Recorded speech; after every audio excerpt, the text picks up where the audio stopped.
শুভ বিকেল বন্ধুরা, শুভ নববর্ষের অনেক অনেক শুভেচ্ছা ও ভালোবাসা জানিয়ে আজকের ব্লগটা শুরু করলাম। ছোট্ট একটা ব্লগ তোমাদের সাথে শেয়ার করব। আজকে বছরের প্রথম দিন, তো বিকেল থেকে ব্লগটা শুরু করছি। তো আমি বিকেলে চলে এসেছি সবজি কাটার এখানে। আমাদের এখানে কালকে মহোৎসব আছে, তারই সবজি কাটাকাটি চলছে। তো চলো দেখতে থাকো। মারপিটের জ্বালায় একজন রাগ করে শুয়ে পড়ছে।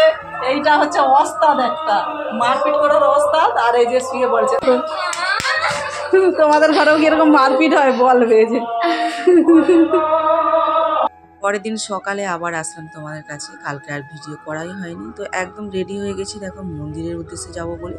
তো চলে এলাম মন্দিরের এখানে। তো ভাই বোনের মারামারি দেখলে এটা রোজকারই চলে, মানে এত বড় হয়ে গেছে, এদের মারামারি এখনও থামে না। তো মন্দিরের কাছে এলাম। তো মন্দিরের কাছে আমি যাব না, তো এখান থেকেই আমি ভিডিওটা তুলে নিচ্ছি। তো কালকের দিনটা সত্যি আমার একদম ভালো যায়নি। তবে আগেকার মা ঠাকুমার কাছে শুনেছি যে বছরের প্রথম দিনটা ভালো গেলে নাকি সারা বছরটা ভালো যায়। সেটা আমিও বিশ্বাস করতাম। তো একটা অভিজ্ঞতা তোমাদের সাথে শেয়ার করব যে বছরের প্রথম দিন ভালো গেলেই যে সারা বছর ভালো যায় এমনটা কিন্তু নয়। তো দেখো এখানে অনেক মানুষের ভিড় আছে। তো ভিড়টা বেশি চলে গেছে ওই দিকে। তো ওদিকে মহোৎসব শুরু হয়ে গেছে। আর যেহেতু গরম আজকে ভীষণ, তো মানুষ তাড়াতাড়ি করে খেয়ে নেওয়ার চেষ্টাটাই করছে। ওই জন্য ওখানে মানুষের ভিড়টা বেশি, এখানে একটু কমে গেছে। তো আমি একটু লেট করে এসেছি। তো চলো যে কথা তোমাদের বলছি সেই কথাটাই আগে বলি। তো লকডাউনের সময় কি হয়েছিল, যে বছর লকডাউনটা পড়ে সে বছরের প্রথম দিনটা মানে আমার এত ভালো কেটেছিল, বলে বোঝাতে পারবো না তোমাদেরকে। মানে বছরের প্রথম দিনটা নিমন্ত্রণ, খাওয়া দাওয়া, সে একদম মানে বিরাট একটা ব্যাপার ছিল। আমি তখন আমার মাকে ফোন করে বলেছিলাম যে মা, এবছর মনে হয় সত্যি আমার দিনটা ভালো যাবে। মানে ওই যে মনে ভুল ধারণা নিয়েছিলাম যে বছরের প্রথম দিন ভালো গেলে সারা বছরটা ভালো যায়।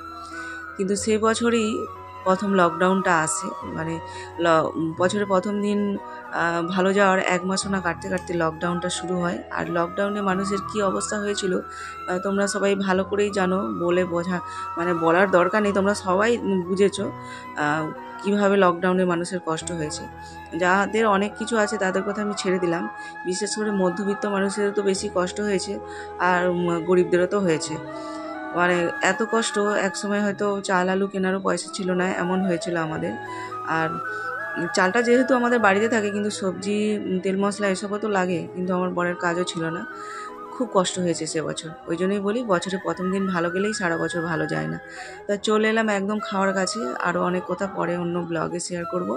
তো চলে এলাম দেখো সেই মহোৎসবের কাছে। তো ডাল আর এদিকে সবজি পড়ে গেছে, চলো এখন খেয়ে নিই। আর এত গরম কি বলবো, দেখো উপরে তবু তিরপল দিয়েছে, তারপরেও দেখো সাইড থেকে ভীষণ গরম লাগছে।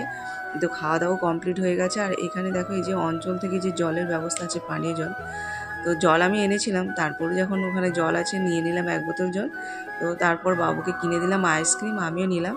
তো তাই গরম লাগছে বলে ও বাড়ি চলে গেছে। ও বলছে ফাঁকা হলে আমি পরে খেতে আসবো। তো চলো আজকের মতো ভিডিওটা এই পর্যন্ত, দেখা হচ্ছে পরের একটি ব্লগ।